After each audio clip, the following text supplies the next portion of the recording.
کے صد احترام، قابل قدر، قابل تعظیم، قابل احترام یادگار اسلاف حضرت علامہ مولانا الحاج محمد گلزار احمد صاحب قادری اور میرے محترم بزرگوں، دوستوں، عزیز بھائیوں، آج میں نے سورۃ الاسراء کی ایک آیت پاک پڑھی ہے جس میں اللہ تعالیٰ نے ایک حکم ارشاد فرمایا ہے۔ سنیں، اللہ پاک فرماتا ہے وَقَضَىٰ رَبُّكَ أَلَّا تَعْبُدُوا إِلَّا إِيَّاهُ وَبِالْوَالِدَيْنِ إِحْسَانًا۔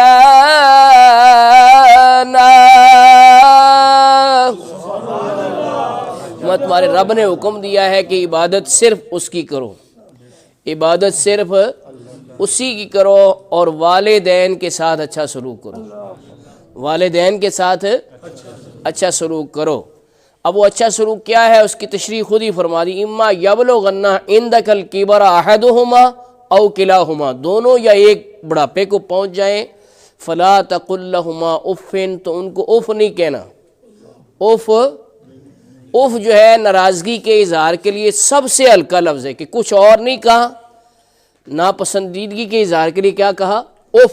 فرمایا وہ اف بھی والدین کے سامنے نہیں کہنا۔ حضرت مولا علی المرتضیٰ شیر خدا رضی اللہ تعالی عنہ فرماتے ہیں کہ اگر اف سے نیچے بھی کوئی اور لفظ ہوتا تو وہ بھی اللہ تعالی والدین کے سامنے بولنے سے منع فرما دیتا، ان کو اف نہیں کہنا۔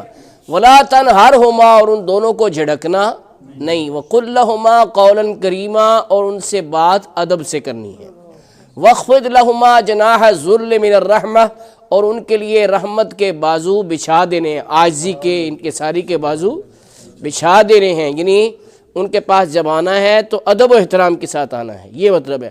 وقل رب ارحمہما کما ربیانی صغیرا، اور یہ کہو کہ یا اللہ ان پر رحم فرما جیسے بچپن میں انہوں نے شفقت سے میری پرورش کی۔ رب ارحمہما کما، ذرا بولیے، یاد کر لیں، رب ارحمہما کما ربا یعنی۔ ربا یعنی کا مطلب کیا ہے؟ وہ تو رب کا مطلب ہے نا، رب ارحمہما وہ پہلے آ گیا، کما ربا یعنی اس کا کیا مطلب ہے؟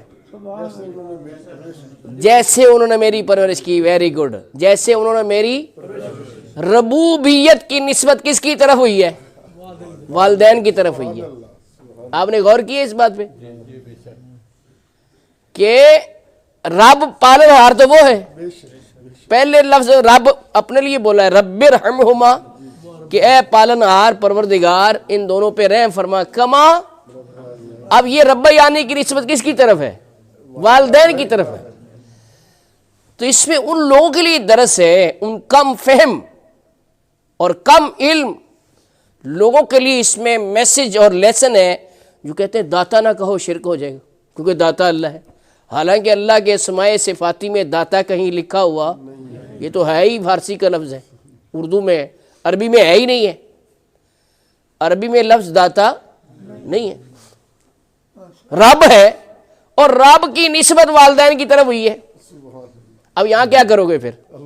خود رب کہہ رہا ہے ربا یعنی، کہ یوں کہو تم کہ جیسے پرورش کی، جیسے انہوں نے ربوبیت کا حق ادا کیا۔ ربوبیت کا مطلب ہوتا ہے پالنا، رب کا مطلب ہے پالن ہار، رب کا مطلب کیا ہے؟ پالن ہار کے حقیقی پالنے والا۔ اب اس کے اندر حل وہی ہے جو اہل سنت کے مفسرین نے بتایا ہے، اور وہ کیا ہے کہ حقیقی پالن ہار اللہ ہے، اور اس کی عطا سے پالتے ہیں، پرورش کرتے ہیں والدین۔ وہ پالن ہار ہیں اس کی عطا سے، بغیر اس کی عطا کے کون پال سکتا ہے؟ حقیقی پالن ہار کون ہے؟ اللہ، اور اس کی عطا سے پالن ہار کون ہے؟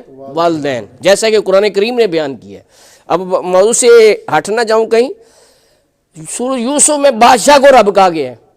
حضرت یوسف علیہ السلام نے کہا ایک مرتبہ اللہ نے خود کہا ہے رب، سورہ یوسف میں، جی حضرت یوسف علیہ السلام نے کہا کہ اپنے رب کو جا کے بتانا۔ ہاں جی، بادشاہ مراد کون ہے؟ بادشاہ۔ تو جب بادشاہ کو قرآن کریم میں رب کہنے سے شرک نہیں ہوا تو دادا صاحب کو دادا کہنے سے شرک کیسے ہو سکتا ہے؟ تو یہ لوگ جو اس قسم کے اعتراضات پیدا کر کے قوم کو تقسیم کرنا چاہتے ہیں، انہوں نے قرآن پاک معلوم ہوتا ہے پڑھا ہی نہیں ہے، اگر پڑھا ہوتا تو اس قسم کا آبجیکشن کبھی کرتے نہ جی۔ تو مطلب کیا نکلا؟ رب رحمہما کما ربیانی صغیرہ، یا اللہ ان دونوں پہ رحم فرما جیسے بچپن میں صغیرہ، جب میں چھوٹا سا تھا۔ بڑے کو بھی پالے لیکن جو چھوٹے کو پالنا ہوتا ہے بڑا مشکل کام ہے، تو والدہ نے کتنی تکلیفیں سہی ہیں جی۔ قرآن کریم میں خاص طور پہ سورۃ لقمان میں فرمایا وَوَصَّيْنَا الْإِنسَانَ بِوَالِدَيْهِ إِحْسَانًا حَمَلَتْهُ أُمُّهُ كُرْهًا وَوَضَعَتْهُ عَلَىٰ كُرْهٍ وَحَمْلُهُ وَفِصَالُهُ، ہاں جی۔ تو وہ سارا جو ہے فرمایا کہ والدہ نے کتنی تکلیفیں اٹھائی ہیں۔ ایک صاحب نے عرض کیا بارگاہ رسالت میں، اور ایک میں حضرت عبداللہ ابن عمر کی طرف بھی نسبت ہے اس واقعے کی، کہ کہا کہ میں نے اپنی والدہ کو کندھوں پر اٹھا کر حج کرایا اور ایسی زمین پر سفر کیا ہے کہ اگر اس پہ گوشت کا ٹکڑا ڈالا جاتا تو وہ کباب ہو جاتا، اتنا سخت گرم سے میں زمین سے چل کر گیا ہوں۔ تو کیا میں نے اپنی والدہ کا حق ادا کر دیا؟ تو جواب میں پتہ کیا فرمایا گیا؟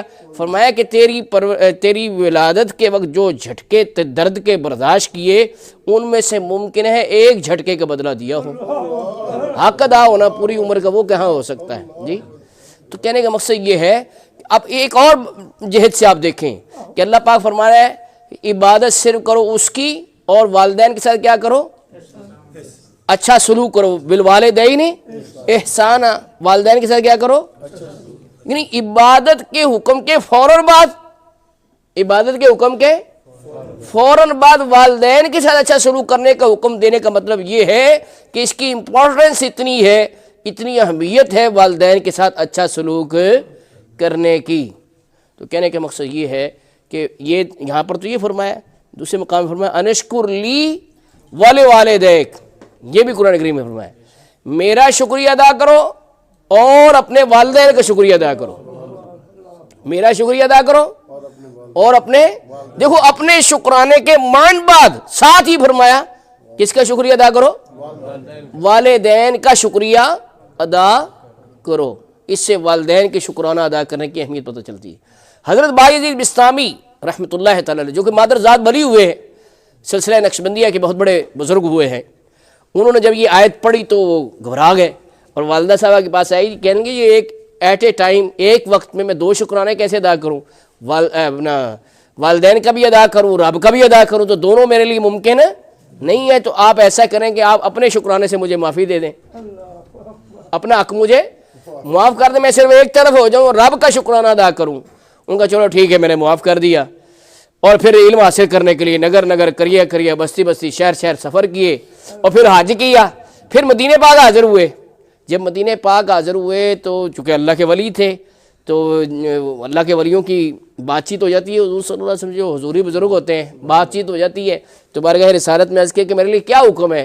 تو فرمایا کہ اپنے شہر چلا جا اور اپنی والدہ کی خدمت کر، اپنے شہر واپس چلا جا اور والدہ کی خدمت کر۔ اب کہنے لگے یہ تو حضور کا حکم ہو گیا ہے، تو اب تو مجھے جانا چاہیے۔ تو جب پہنچے منزلوں پر منزلیں طے کر کے اپنے شہر پہنچے، دروازہ بند تھا، باہر کھڑے ہوئے تو دیکھا کہ آواز آ رہی ہے والدہ کی، اور وہ دعا کر رہی یا اللہ میرے پردیسی بچے کو اپنی حفاظت میں رکھنا، وہ دعا کر رہی ہیں۔ تو یہ دروازہ کھٹکھٹاتے ہیں، ملاقات ہوتی ہے، عرصے بعد ملاقات ہوئی تو بات چیت ہوئی، اس کے بعد وہ آرام فرمانے کے لیے سو گئیں، اور دوران نیند انہوں نے پانی طلب کیا تو انہوں نے یہ دیکھا گھر میں کہیں بھی پانی نہیں تھا۔ تو اس دور میں تو یہ سلسلہ نہیں تھا نا کہ ٹونٹی کھولے تو پانی، دور سے پانی لانا پڑتا تھا، تو چلے گئے باہر کہیں سے پانی بھر کر آئے، واپس آئے تو دیکھا کہ والدہ سو چکی ہیں۔